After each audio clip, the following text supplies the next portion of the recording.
All right, well, hey, good evening to you. We're doing a little night fishing. Decided to get out on the boat. It actually died on me earlier, so I haven't ran my boat a lot this year. I think I got some old gas in it. Hopefully I'm not stranded here.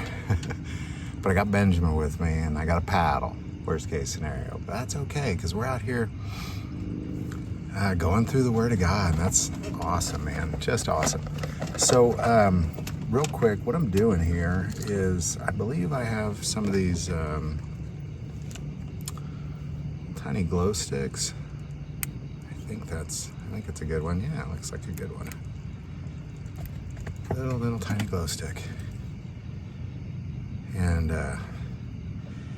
one time I was in New York and I chartered a boat to do some night fishing, but they took a lot of passengers. And Ben's went off. Nope. He does not like me throwing worms in the water. But anyhow, there was about 30 people on board, and we were all using the same bait, same hooks. But two guys were using glow sticks. And man, they just had like a barrel of whitefish. Like one whitefish would feed 20, 30 people. They had a barrel of them, man. They just kept pulling them in. So I'm gonna give this a try. I just kind of came to a deep part. I'm gonna just drop it to the bottom and then just kind of chat with you about the book of Matthew. We're going through the book of Matthew. That's why we're out here, because God has me going through the book of Matthew verse by verse. But he has me hunting and fishing through it all.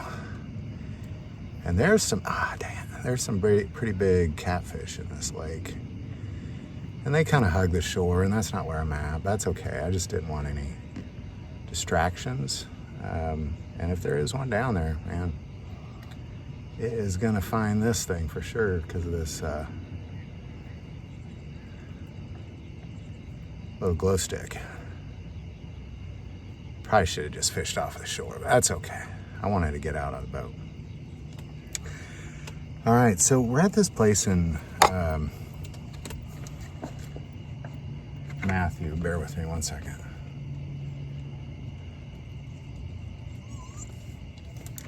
Benjamin off. I'm gonna let that sink to the bottom. So we're at that place in the genealogy where they're back from captivity, and it's a confusing place because prior to captivity and everything even leading up to was the kings, and it was, there's so much information on the kings in the book of Chronicles and the book of Kings, and even some of the prophets talked about them. But there's once they get back from captivity, there was Zerubbabel who, like, even when you look at the prophecy of the lampstands. And the olive trees feeding the lampstands, like if you read about that, I think it's in Zechariah, but that was Zerubbabel they were referring to. It's just a group of people, like the Holy Spirit is filling the remnant with this golden oil, and they're just burning like a lamp. And Zerubbabel was that person. But after Zerubbabel, there's very little as far as genealogy. So I kind of want to go through this little section here because a lot of these names, there's more on them. There's more information on the names, but they're Old Testament people, so this would not be like the same name, different people. So outside of just looking at what's up with the people that had similar names, which I don't think is really right when you're looking at the genealogy of Jesus, because they didn't have anything to do with it. There's these people, but what they went through is pretty significant. So we're gonna just pick it up where we left off. This is post returning from captivity. Zerubbabel rebuilt the temple and the wall with Nehemiah and Ezra.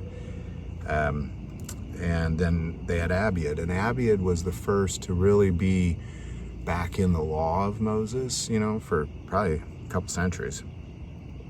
But we'll pick it up there. Matthew 1, starting verse 12.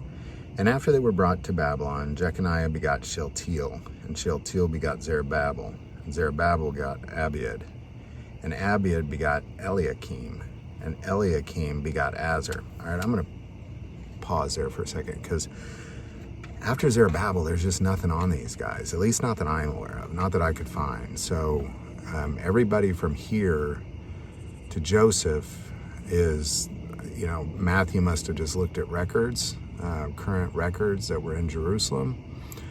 But I'm going to just go through it real quick, and then we're going to talk about everything that took place from Zerubbabel to Joseph as far as history.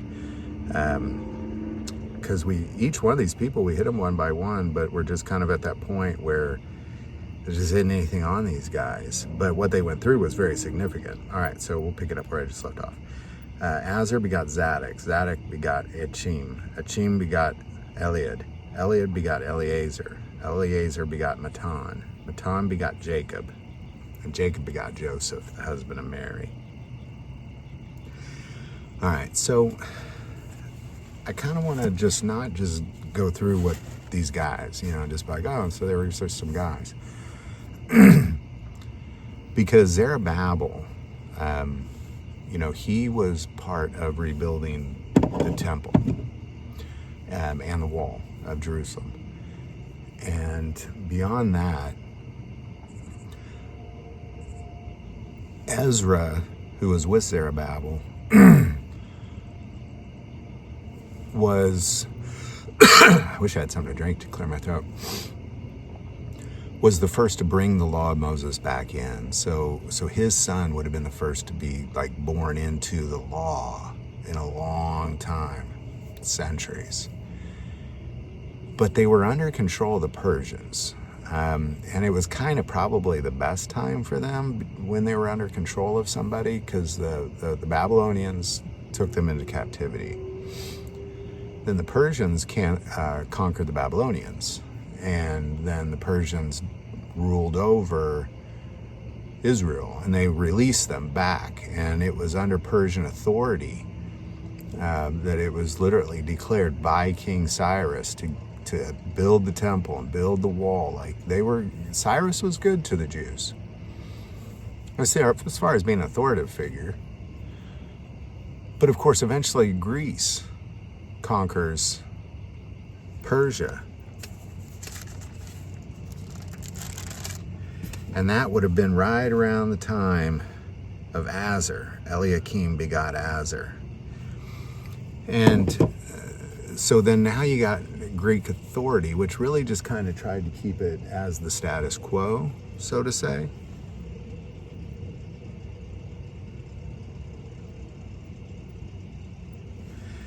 But I got a boat coming up to me. I don't know, maybe they just want to say hi on this. Hold on, let me see what this guy is. Hi, can I help you? Nope, just working. All right, thank you. Have a great evening. Appreciate you checking on me. All right. So what you have here is you ultimately have the Persians release them from captivity. Sorry about the disruption there. And then they then get conquered by the Greeks, by Alexander the Great. But when Alexander the Great dies, and that would have been that moment in time of probably around Azar and Zadok. But then Alexander the Great dies, and his empire is split up into 4 kingdoms from 4 different generals.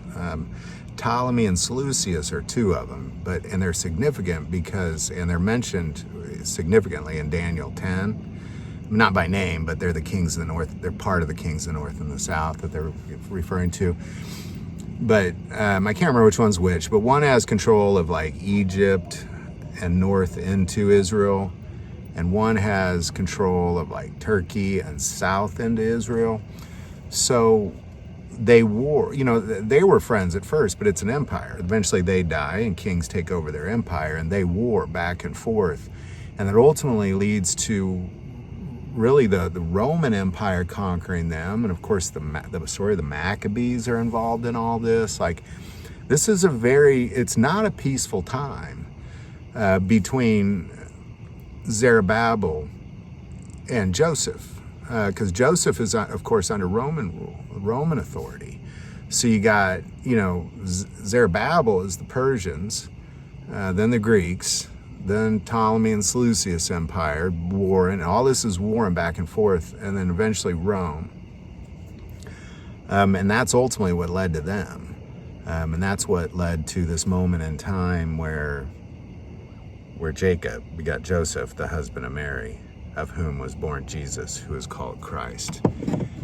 And again, it just isn't a lot on these particular names. I wish there was, but there was no, everything from Abraham really to,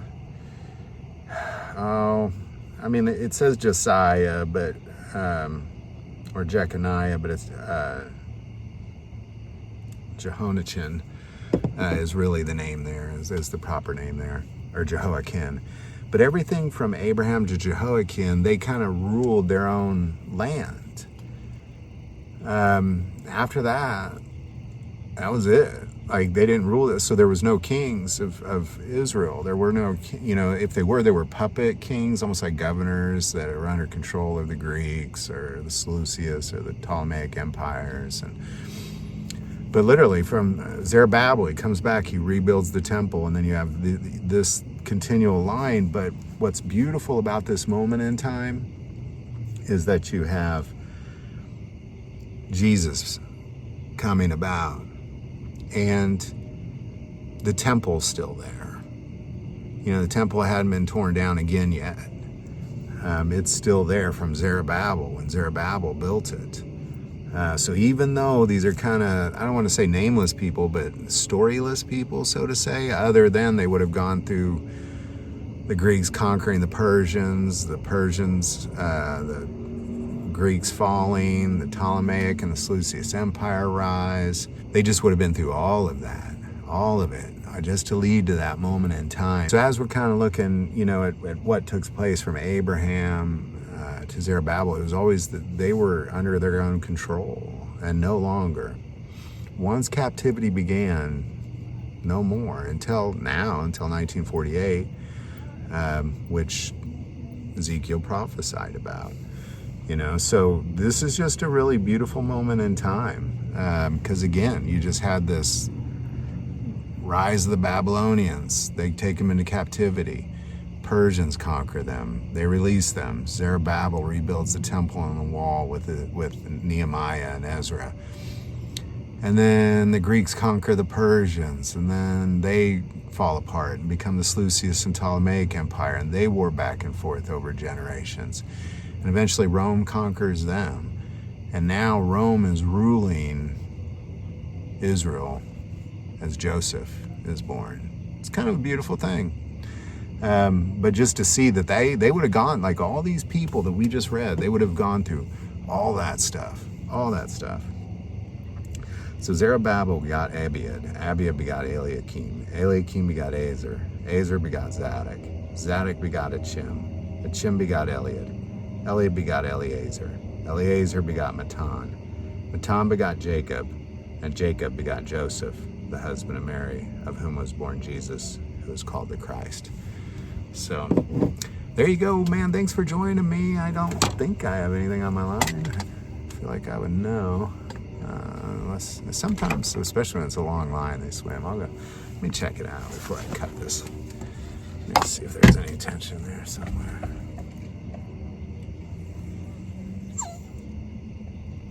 Nah, it's just sitting on the bottom. All right, well, hey, keep on joining us. There's a long way to go, but I have been longing for this moment in time. Like, it almost kind of makes me teary-eyed a little bit. It's been like 26, 27 episodes going through the genealogy, and here we are. Jesus is about to be born. Here we are.